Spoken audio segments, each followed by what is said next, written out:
হচ্ছে কর্মী সংস্থান। কিন্তু কর্মী সংস্থানটা আসলে কি?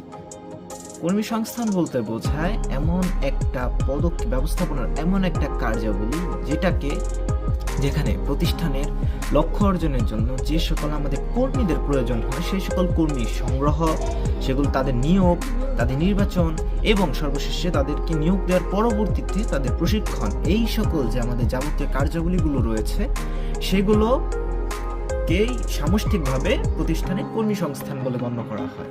এই কর্মী সংস্থান সাধারণত দুইটি ভাবে হতে পারে। একটা হচ্ছে অভ্যন্তরীণ কর্মী সংস্থান এবং দ্বিতীয়টা হচ্ছে বাহ্যিক কর্মী সংস্থান। এখন এটার কথাতে উত্তরটা রয়েছে।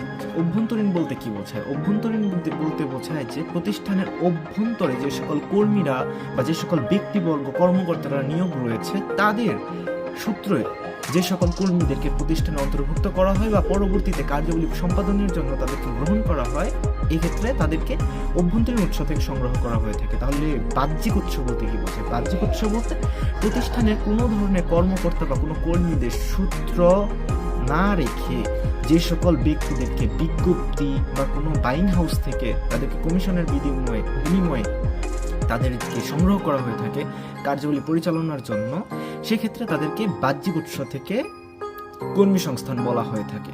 ঠিক আছে, এক্ষেত্রে কর্মী সংস্থান যে করা হয়ে থাকে, অভ্যন্তরীণ কর্মী সংস্থান অবশ্যই বাহ্যিক আমাদের কর্মী সংস্থানের থেকে কম ব্যয়বহুল হয়ে থাকে। কারণ অভ্যন্তরীণ কর্মী সংস্থানের ক্ষেত্রে দেখা যায় যে ব্যবস্থাপক যে রয়েছেন বা প্রতিষ্ঠানের যে মালিক রয়েছেন তাদের ঠিক তেমন কোনো ব্যয় করতে হয় না এই সকল কর্মীদেরকে প্রতিষ্ঠানে আনার জন্য।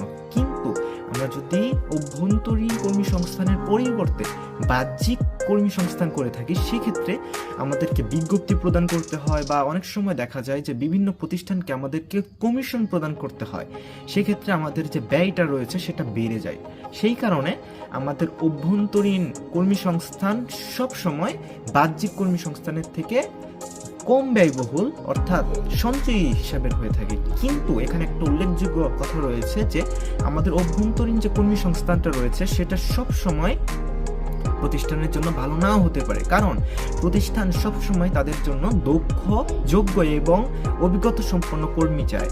কিন্তু সব সময় আমাদের এই অভ্যন্তরীণ কর্মী সংস্থানের মাধ্যমে স্কিলড বা দক্ষতা সম্পন্ন কর্মী সংগ্রহ করা সম্ভব হয় না।